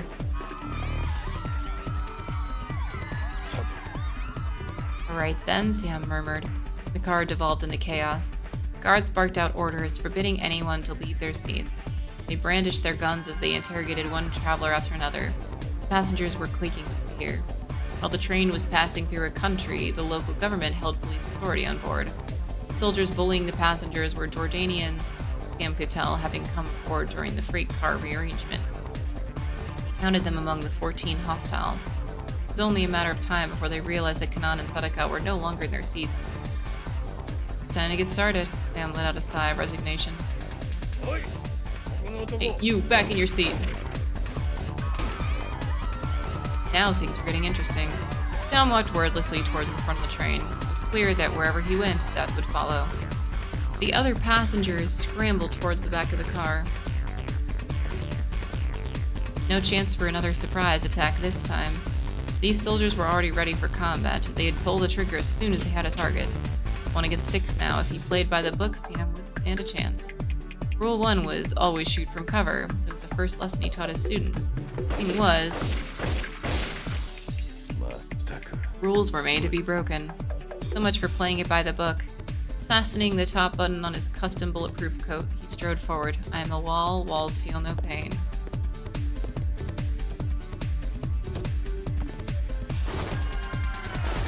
He opened the door.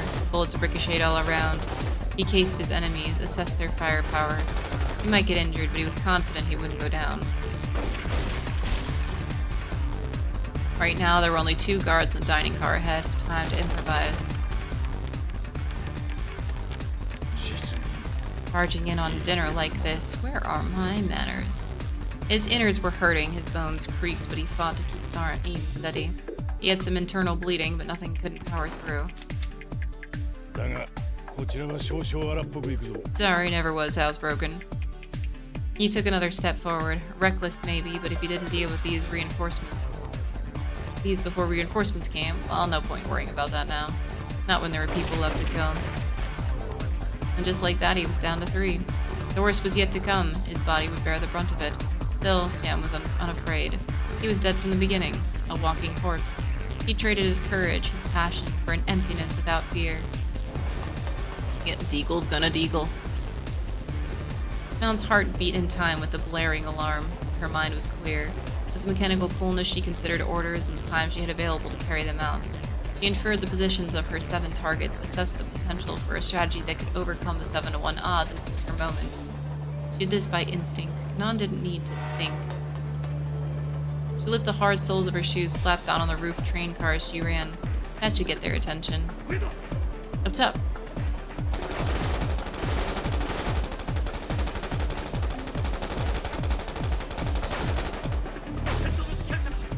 Heading for the engine. Cut them off. The soldiers sprang into action. One of the gangway's doors opened as the leading guard stepped through.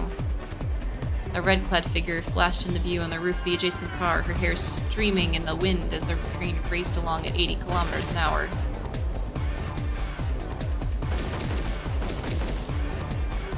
She fired twice. Her trigger control was flawless, aided by the lightweight slide and short recoil operation of her Beretta.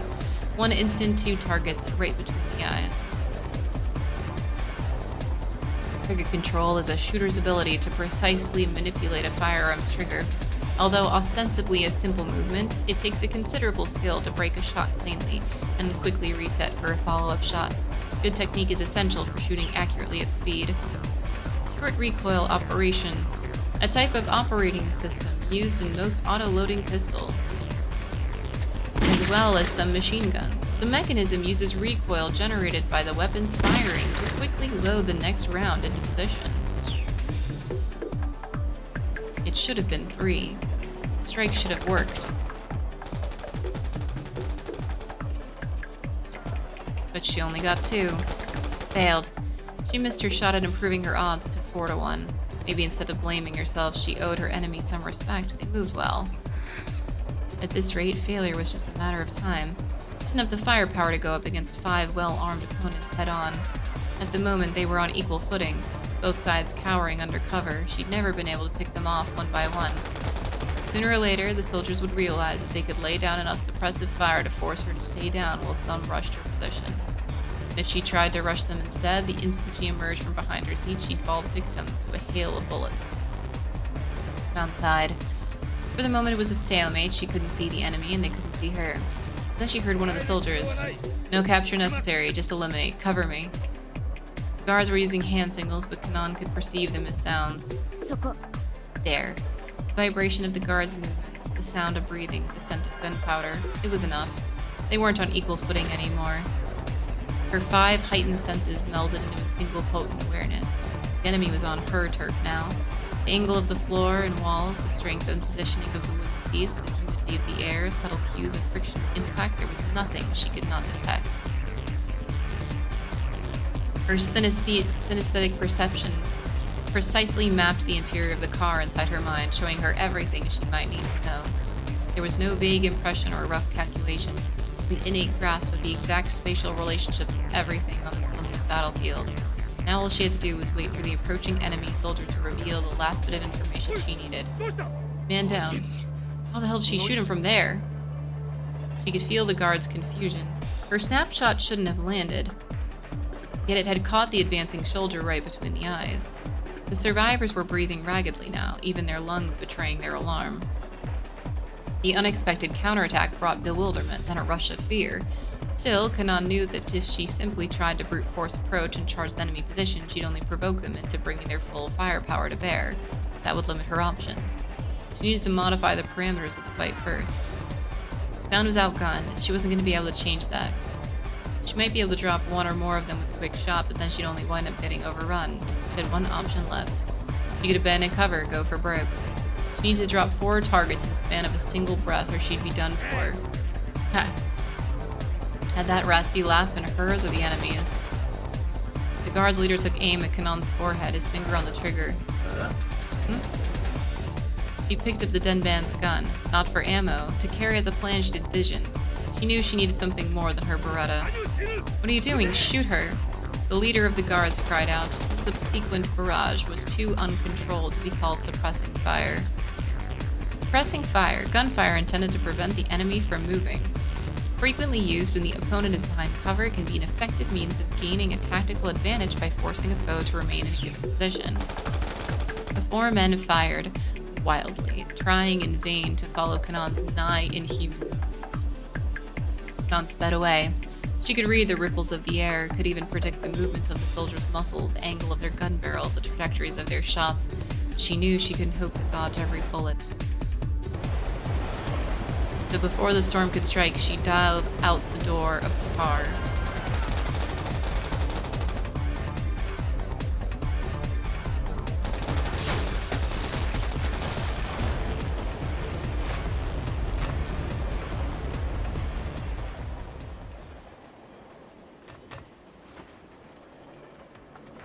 Synesthesia in the zone. Oh, there's so much magic here. But hey, it's cool. It's very gun kata. It's very cool to watch, don't get me wrong. She let out a soft sigh as her combined senses became distinct once more. She'd needed to neutralize 4 targets in the span of a single breath. That was precisely what she'd done. See, look at that. And that's what I call a circus. She landed with a flourish back inside the train car.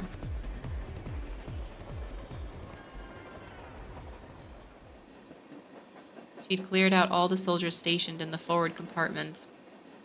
They'd successfully recovered the payload and wiped out the enemy force. Now her task was to evacuate ASAP. She wanted to check in with Siam, but she knew she shouldn't risk breaking radio silence without knowing the situation on his end. He probably doesn't need me to bail him out anyways. She wanted to rush him, but she knew Siam would be disappointed at her if she did. And now that she'd made it forward of the secure freight compartment, doubled back to the rear of the train, only to come forward again would be a waste of time. Maybe I should head for the engine and stop the train. With their cover blown, they certainly couldn't go to Amman. She and Siam would need to get off the train en route and conceal their whereabouts, probably sooner the better. The scent shifted. She heard sharp footsteps. She spun around, ready to fire. There was a rustling of clothes, and a new sensation crashed against her skin.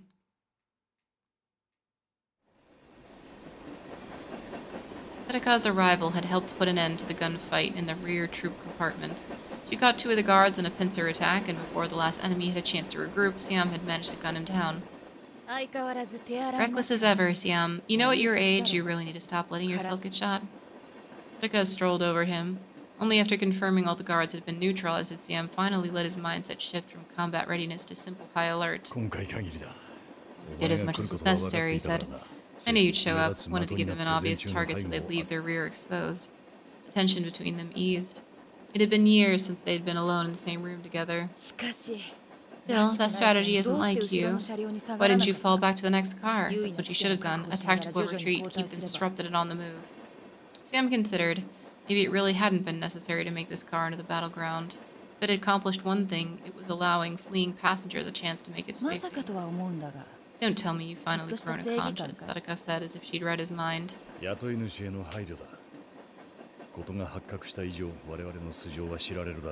Don't tell me. I'm just thinking about her employer. With her cover blown, the enemy might have been able to ID us.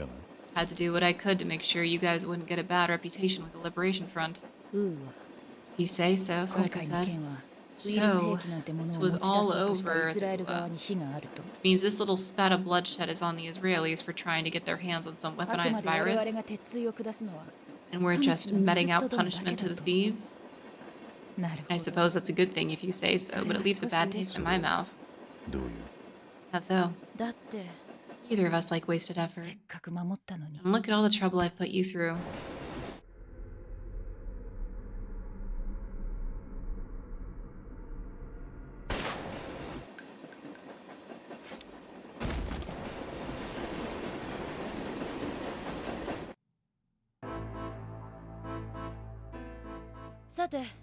Alright, Sam, I'm going to tell you 2 things. First, I'm going to be taking this case. Second, I'm not going to be leaving anyone alive to know about it. No witnesses, including you. Gunfire and screams echoed from the back of the train. Someone was mercilessly gunning down the passengers who'd fled there for safety. The Liberation Front only sent 2 covert operatives. I brought 1 more. That's who you're hearing going to work back there, and after you risked yourself to protect these people too. You're betraying the front, Sam rasped. It's not betrayal. The Liberation Front was simply a patron to me. I was just doing Sadaka, really. Well, now the fundamentalists have been beaten at their own armed conflict game, and I'd say it's high time we cut ties. One who believes absolutely in a particular religious doctrine, used here to refer to Islamic fundamentalists. Those include radical anti-American and anti-Israeli factions who repeatedly come into armed conflict with the Israeli military. The slaughter continued. Several passengers who hadn't managed to flee to the rear of the train still cowered, trembling in the car where Siam had battled the soldiers. A survival that would take an ironic turn when the butchers doing the work further down the train reached this car. This doesn't make sense, Sam said. If the Liberation Front gets this bioweapon, they'll become the danger you've always wanted them to be. その通り Indeed. これが If I hand this over to the Palestinians, the Israelis won't be able to stand by quietly. 戦力に If your 劣る side お is 前たちが outgunned, and ultimately you'd be forced to break the seal and the sting to そう even な up って the は odds. 困る And I can't have that. 何しろ After all, I'm the one who prompted the US military to sell it off in the first place. Sam let out a hoarse gasp. 欲しいのは医者 What I want is rumors, Seneca continued. Dangerous し rumors. ばらくする A と biological こんな噂が weapon 流 on れる the US military was getting rid of, stolen mid-transport in a raid in Jordanian territory. Was the transport arranged by Israeli headliners? Was the raids carried out by PLO? Who got their hands on the virus? No one will be sure of the truth. Tensions will rise. 欲しいのは So I'm それだけ after. だ Of course, never good. A toy like this needs to be reserved for those who know how to use it properly. This is all a political farce, an especially poor one at that. Neither the side transporting the weapon nor the side attempting to steal it would know where it had gone. Suspicion would beget suspicion, plunging the Middle East further into イ chaos. スラエル側はこの件を知らない Do the Israelis not know about this? Sam ウアの asked. 試作品の The 取 UA 引は prototype 強 deals 硬 some 派の独断 hardliners か working independently. ああイスラエル側の The 総理じゃない desperate flailing of some old 隅 fools に were 追いや backed られ into a つつある corner. 老人の悪あが Their き leaders must be in a mad rush right now, knowing that their own people have been trying to bring some 身内が poison 何の into their 相談 house も without せずま consulting them. その老人に Of とって course, は for them, this was all for the good of Israel. What was that you always said? Faith can be a real nuisance. Sam felt a dark cloud pass behind his eyes. This operation had been doomed to failure from the start. The Liberation Front had been played like an ode? Key people had been handed the information they wanted, like they wanted it. After that, greed and anticipation had ensured they'd acted predictably. Seeking only chaos and confusion, the instigator had used one of the oldest tricks in the book. One who controls and dispenses information in order to achieve political or military goals, as skillfully executed agitation can sometimes be more effective than deploying a major force. Both military and political organizations around the world regularly employ such methods. そして俺たちが So we 死ねば die and the Liberation Front fails to 解 acquire 放 the 戦 weapon. 線も Is 奪 that 還 the にしてお idea? 前こそらしくない There's no need for そんな this. 必要はない You だ want ろ to fan the flames of confrontation? 対立を Even without a 煽る third party だ pouring が on more gas, the fires here aren't going out. そうだね You're right, accomplishing この that 程 much 度の wouldn't コントロ require ール any は私 direct が手を下す intervention. までもないんだが But I have other reasons for getting 今回は personally ウーアの involved in this 管理と case. Getting control of お前の始末 UA and getting rid of お you. 互い因縁だなシャ Our ン fates are connected, お Sam. 前には2年前 Yourself for ウーア not の実 stopping 験 the を阻 UA 止できなかった experimentation 2おい years なら ago. I know ウーア you'd に take the 偽装が bait 行わ this れ time ると if す you れば knew the virus was 必 involved. ずとなれば And if anyone was お going 前 to を be able to 始末 get で rid き of ると it, したら of you, それはもう私 it ぐらい was しか going to い be なくと me, も right? お Though 前 I がこ must こまで admit, ふぬ you're けていたと stupider は than I 思わ gave you 当 credit 事者 for. の口封じか This is all just a scheme to ウーアの protect 存 your 在を secrets, 隠す Sam の said, に俺が and 邪 I'm 魔 an になった obstacle to concealing the existence of the weaponized UA. だが決めたのは Yes, 今 though I じゃ didn't ない decide that just now. I'd been 私は thinking about getting rid of you since the very 初め beginning. から The very beginning? I only learned about it 2 years ago. 俺 We've が known ウーアを each 知ったの other は for だ 4. からさ True. お Do 前 you は know too much 私の about 素 me? 性を知っている生まれとかそんなどうでもいいことじゃない兵士としての私の癖を知りすぎている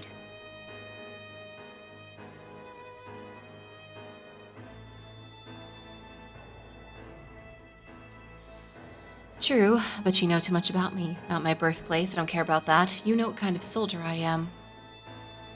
Sam stared at Sadako through a haze of pain. Any secret weapon becomes less effective once its true capabilities are known, and she sees herself as a weapon. She'll kill me to maintain her まさ effectiveness. かな Sounds like I underestimated 極 your めてこ privacy, he said. それで So once you're done with me, Oh. Kanon's next? She is. I know that she's a US survivor. She poses the same problem you do.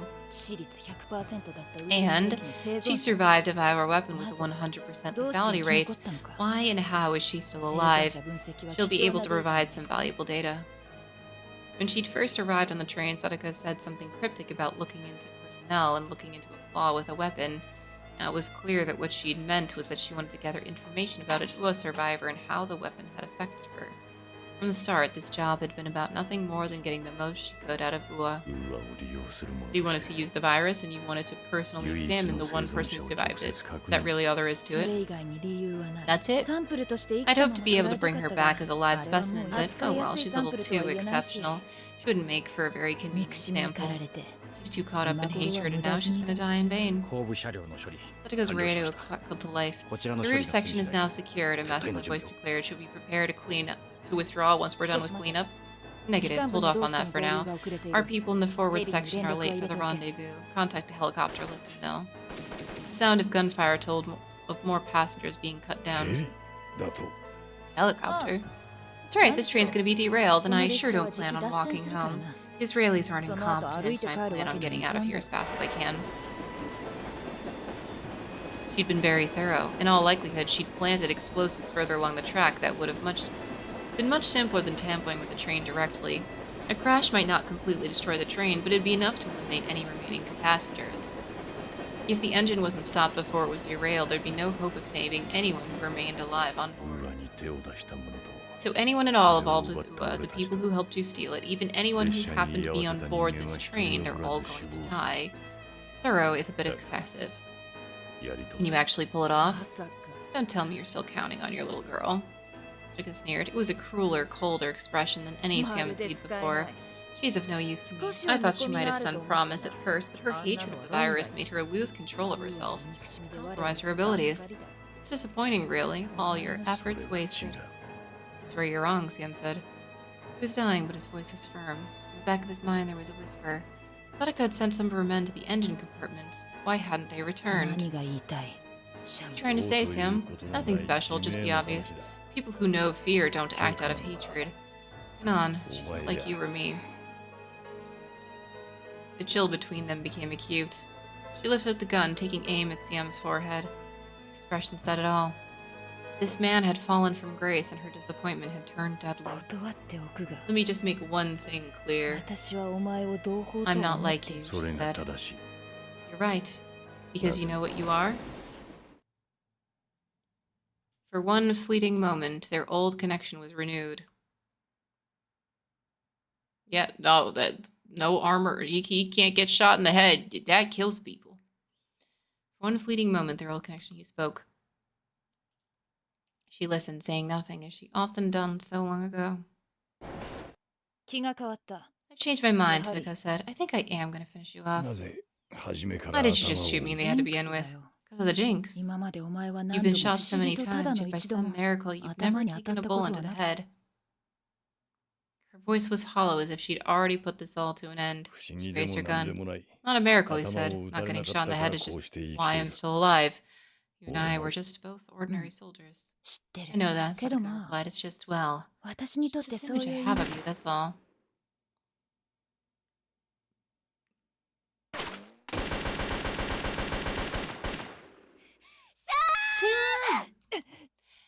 Kanad came charging in from the adjacent car. In the heat of her fury, she fired wildly, but still managed to knock the gun from Sadaka's hand. Sadaka instantly retreated. She sensed instinctively, to her chagrin, that she couldn't defeat the young rival now. Under the circumstances, this was prey she wasn't ready to hunt. Sadaka clicked her tongue, dismayed at being outfaced by such an impulsive attack. The girl had been so calm and collected before. Somehow she'd been transformed into a creature of pure emotion, a warrior undefeated and clearly beyond Sadaka's capabilities.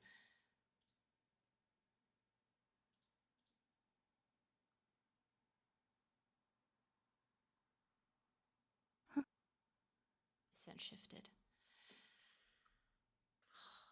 I wish I knew how much was left because now it's already past the... Okay. All right. It's saved. It could be right before the end, but it's saved, so it might not be. I can't trust it anymore. So we're gonna stop it here. I know it's like a key moment, but the whole thing was a key moment. The whole thing, basically, since I started, was basically like clutch moment. Yes, I will. I'm gonna need to save and dip, and we'll continue next time, and I will try really, really hard to prepare for the next time so that I'm able to do the other story as well. But we'll see. We will figure it out. We also did chat a lot. And it was good chats. It was very good chats. Yes, Siam will be alive for another week.